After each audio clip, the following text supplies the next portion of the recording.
Hey everybody, it's your good buddy 650 here, and welcome to another episode of the New Bike Build Series.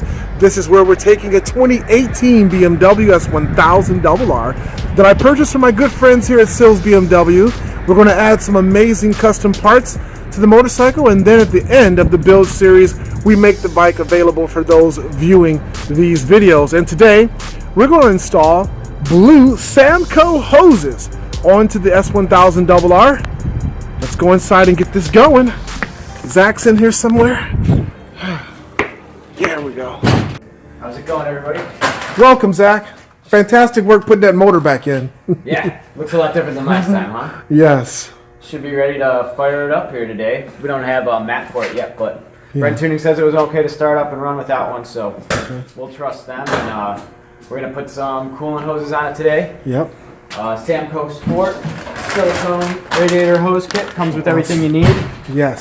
You can get to change the overflow pipe, and then it's usually sold separately. You want to make sure you get the hose clamp kit with it, because whenever you install silicone hoses, you want to use this type of hose clamp that's nice and smooth on the inside. Okay. So it doesn't rip the silicone like a regular worm type hose clamp. When you pinch down, it'll start to rip the silicone, and that's no good. Okay. So you always want to use those clamps. We're going to use a special tool to remove our stock hoses.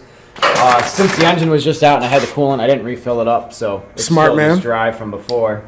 So we can go ahead and just take off whatever clamps we use. These are the special tool pliers. You can see they have nice flat spots for grabbing this particular style clamp here, and then they lock in position like that so that it's nice and safe. Because these clamps, if you're using a regular pair of pliers, I don't know if I can get it to do it here. You can see they have a lot of power to them. Yeah. If you're there with your fingers, it can mess up your finger pretty bad. So you want to be careful when you're working with these stock clamps. Okay. If you don't have this, make sure you have a really good pair of pliers. I'm going to just start by removing this hose. This is where we'd usually drain the coolant at anyway. I'm going to grab a pan just for in case there's some traces left, like there always is. Yes. Yeah, nothing coming out.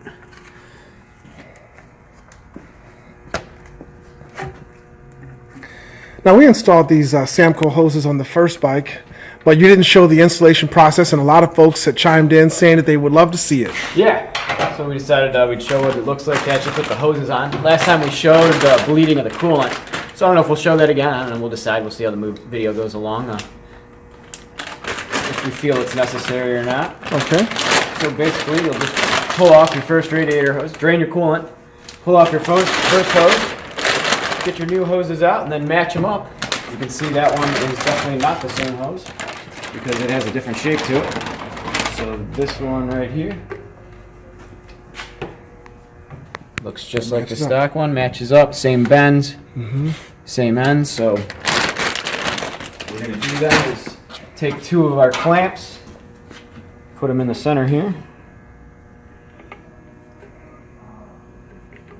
And then I like to use a little bit of silicone spray. It just helps the hose slide on easier. Okay.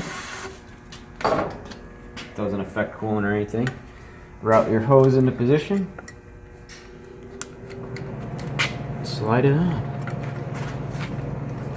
Of course, you're making this look simpler than it is. If you look, there's a little notch right here. You just slide it right up to that notch point because it doesn't have the notch cut out, so you won't get all the way seated. But there's plenty here for the clamp to go on too. Same thing on your water pump. And you can see it doesn't get much easier or better than that. I mean, there's a reason these hoses are the amount of money they are. They're really nice. They fit perfectly. Sure. You can see the bend is just like the stock one was. It's gorgeous. I believe they say it's supposed to help flow more coolant and lower engine temps or keep them steady, which we learned from the intake air temp sensor. If your temperature's steady, you're going to make more consistent power. Then you just snug up your hose clamp. How do you know the distance when you're putting those clamps, Zack? So like from the end here, so you could tell. Remember how the flat spot looked? You want to kind of center it where that flat spot is. If you just pick where that center is, because that's where you want to be pinching up. Okay. So that's what we did there, and You don't need to go super tight, just snug. Another thing you need to be mindful of, which I might wind up having to move this even, is remember you got fairings and stuff that go on here. So yeah, it might be nice and easy to tighten the hose clamp like this, but it might have to get spun a little bit so that it's going to clear everything. And you want to make sure it's not rubbing against another part of the engine that it could put a hole in or scratch or something like that. Okay. So I'm just going to slide this other hose clamp up.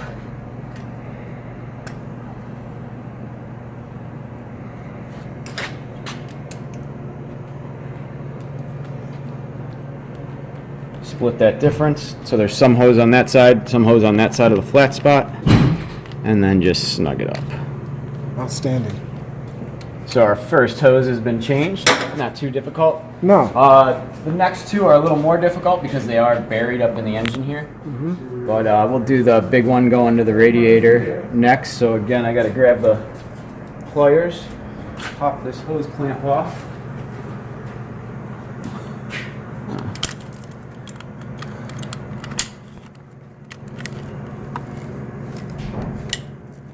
Slide the clamp out of the way, release it, and same thing on the radiator. You want to come this way. Yep. You can see the only difference, the factory hose does have a little cutout for that, so it sits up a little bit closer. Okay. No big deal. Twist it. It always helps to twist the hoses. If these had been, actually I'm surprised that came off as easy because we didn't have that off. We had the other one off. There's a nice tool available to help get. Oh boy, he's back. I heard something about cat food. Wow, yeah, we have $2 worth of cat. Whoa, he's a doll. Wow. He's a transformer. I don't know what to call him. Yeah.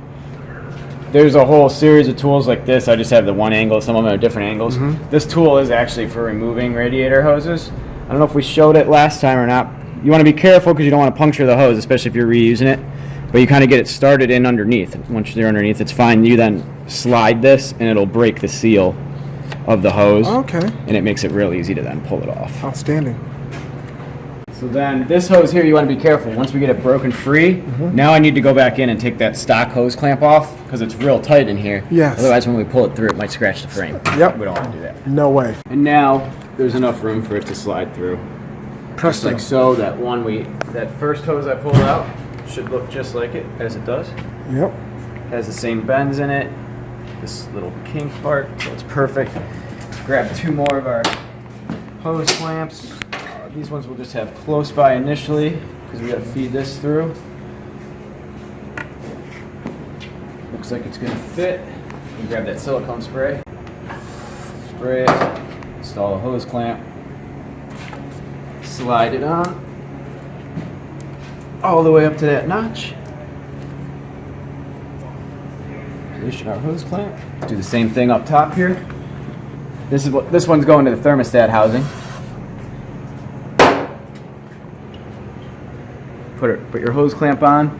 Make sure you're mindful that you leave yourself enough room to tighten it. So you want to see which directions the nut part is facing. Okay. I think this way is going to be the easiest. It's on there all the way, you can see. And plenty of clearance on the wires. You want to make sure that this isn't going to rub on a wire at all. Grab my nut driver. Nice and snugged up. You can see there's hose on both sides of the clamp. That's what you want it to look like. Not too close. You got it close to the edge. See how you don't see any hose sticking out? Yes. That would not be good. It's not a good spot for the clamp. It's not going to clamp as well as if there's hose on either side of the flat. Makes sense. That's what we're talking about. Next hose we are going to change is this smaller one going up to the top of the radiator here. It also goes back to the thermostat housing, so this is probably the most difficult one to change. Okay. Just because of this hose clamp back here. Hopefully I can do it with the bike up high. Because it attaches at the top of the thermostat housing on this side. If we can, underneath, there we go, if I move them out of the way. Right there. Yeah. Where that clamp's at, so I might actually switch sides with you. Okay. Try to get that clamp off of there. So I think this will give us the clearance we need though to pinch it and get it out of the way.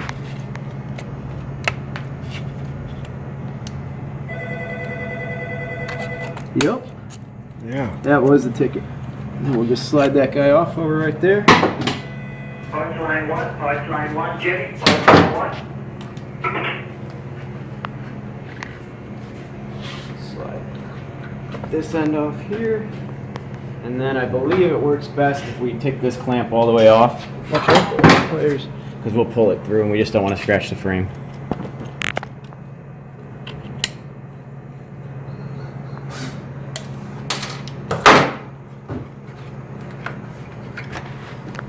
Want to remember that went under the cable. You guys want to get everything routed back properly. Pull that guy through. And this hose is also comes from Samco preformed, ready to install. Oh, gorgeous. Just need to figure out which end is which. That's definitely the end that goes up to the radiator. Yep. That bend will form itself just fine. So let's see, where's a good place to start it? And we'll try starting up here. See if this will work.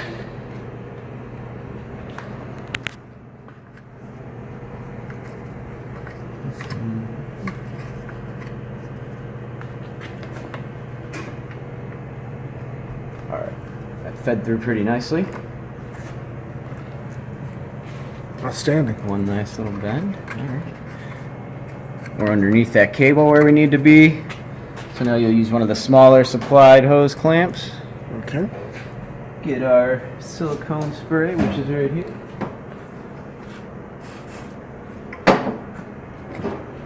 Slide it right on. It's a 6 millimeter. 6 millimeter, okay. Yep.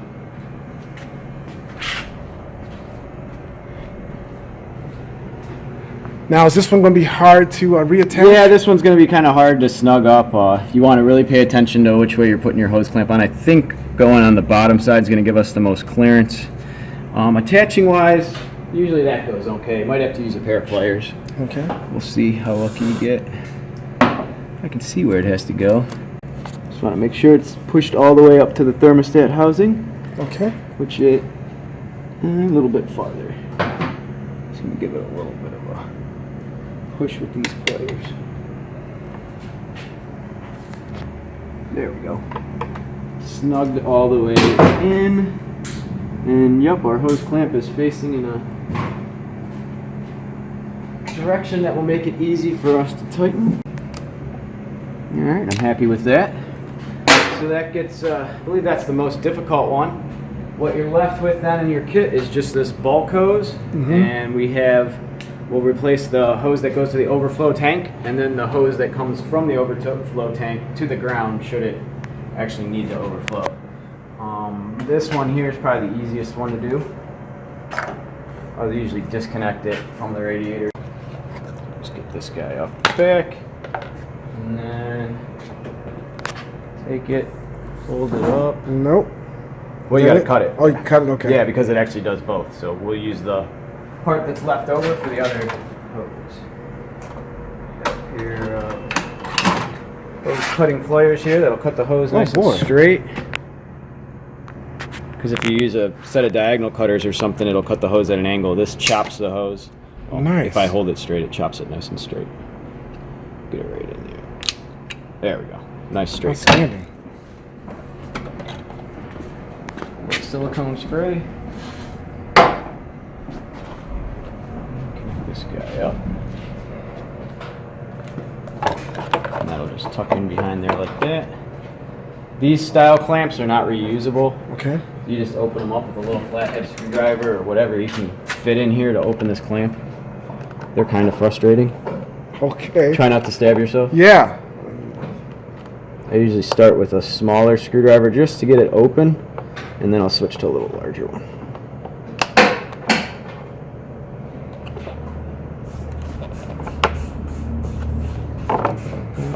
I'm going to do this guy right here. Don't get too violent with this one up here because you don't want to break the little flange off the radiator. Yes. That would be very expensive. So finally defeated that hose clamp. Nice. So now we can take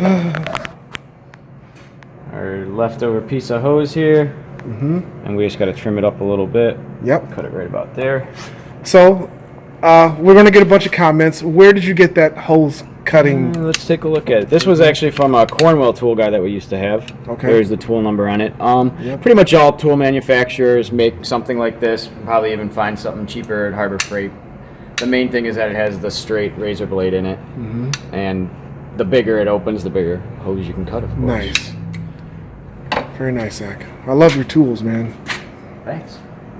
Makes the job easier, that's why. Yeah. Snug up our hose clamps.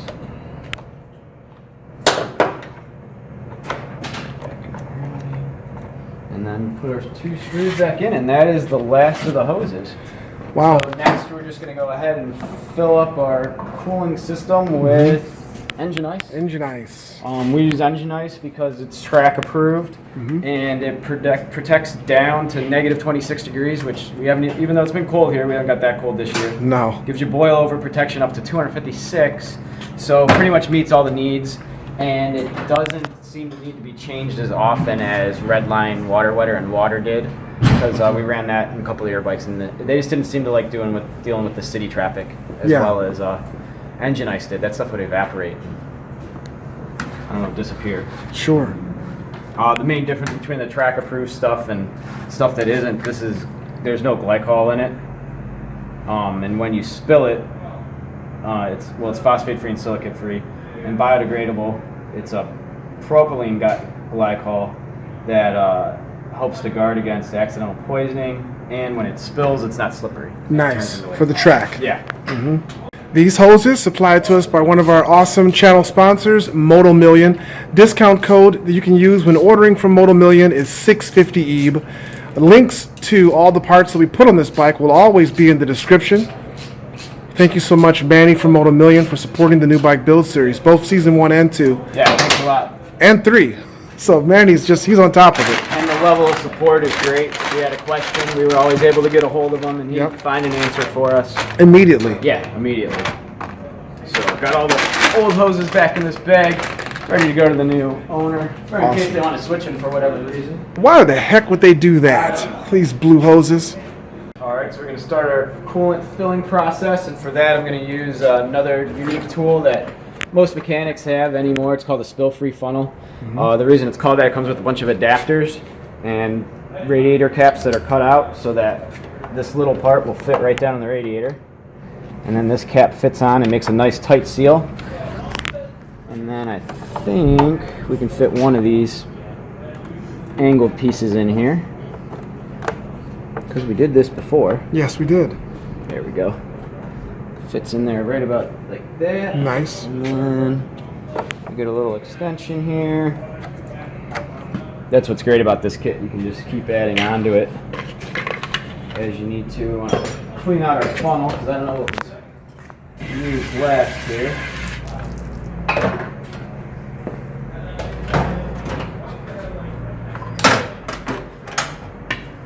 Great cleaner, a little air.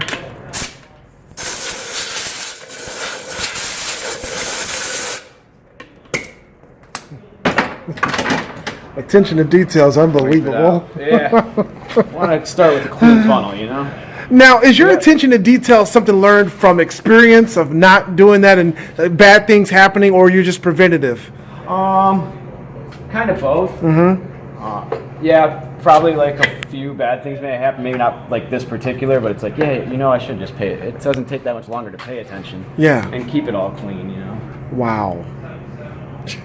Jeez. Take up our coolant.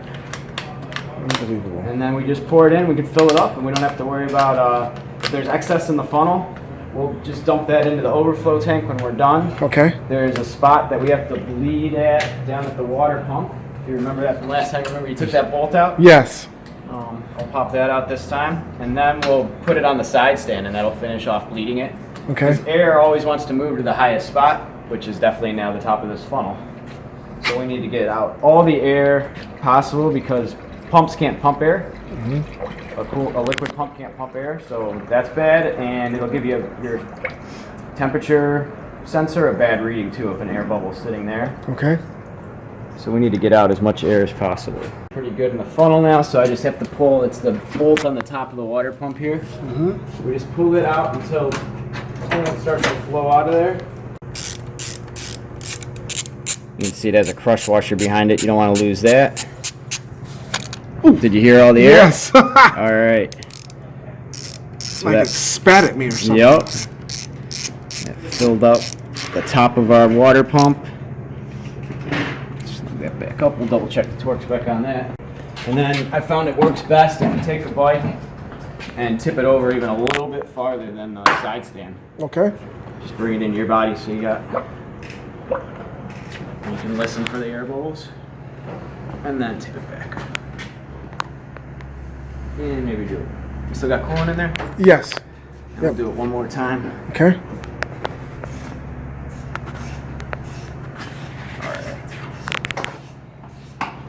Alright, so we got done statically bleeding it the best we can. Now we just need to start the bike and let it run until the thermostat opens up, which is around 180, 185 degrees. We'll actually can watch the temp gauge and we'll see it drop and we should see some bubbles.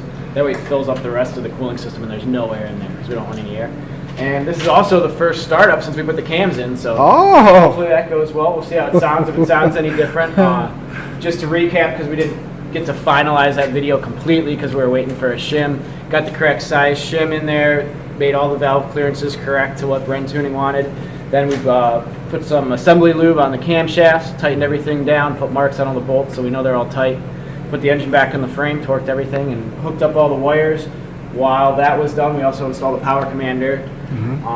We showed that before, so we didn't feel it was necessary to show that. And I think there's going to be another video coming up where we install some more DynoJet parts. Yep. Because we're going to just have this bike kind of remote tuned or auto tuned even maybe. Yep. So for now, let's see what it sounds like when we fire it up, and we'll lead out the cooling here. Okay.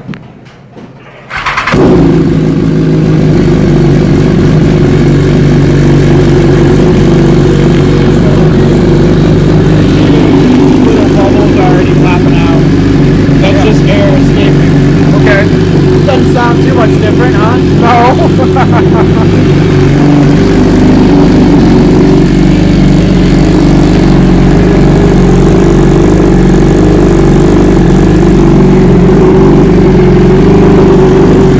Once it warms up, we can put the throttle a couple times. We'll let it get up to 120 degrees or so.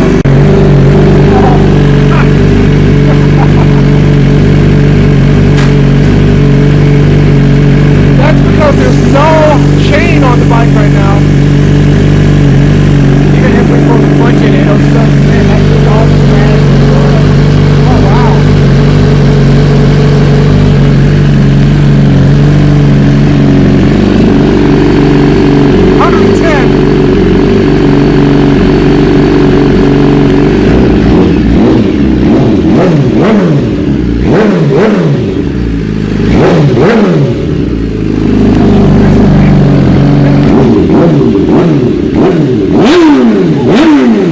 What do you think?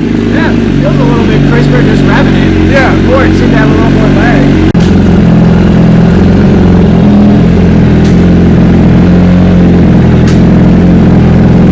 Up to 170.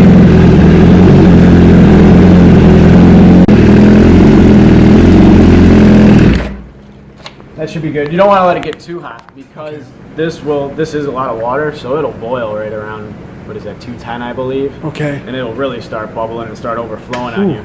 The reason that the coolant is good until, I think it said 256 degrees Fahrenheit, is because it's under pressure. But without the radiator cap on, we're not under pressure, so the boiling temperature is lower. So we don't want that to happen. No. So once you get up past that thermostat temp, you can just shut it down, let it cool off a bit, level it off. One of the great features of this funnel is that it comes with a stopper, so we can just squeeze a radiator hose that'll raise the level up in the funnel. We can get that to stop, and we can pull this funnel off with coolant in it and it doesn't spill. Yeah, yeah. And then there's nothing here, so we can add this little adapter piece, if I can get it without spilling too much coolant. There we go. We'll pop this guy on the bottom, and then we can fill our overflow tank to the correct level with this coolant right here. That's probably good till we get the bike back on the bench and it's standing upright. Okay. Do a final top off.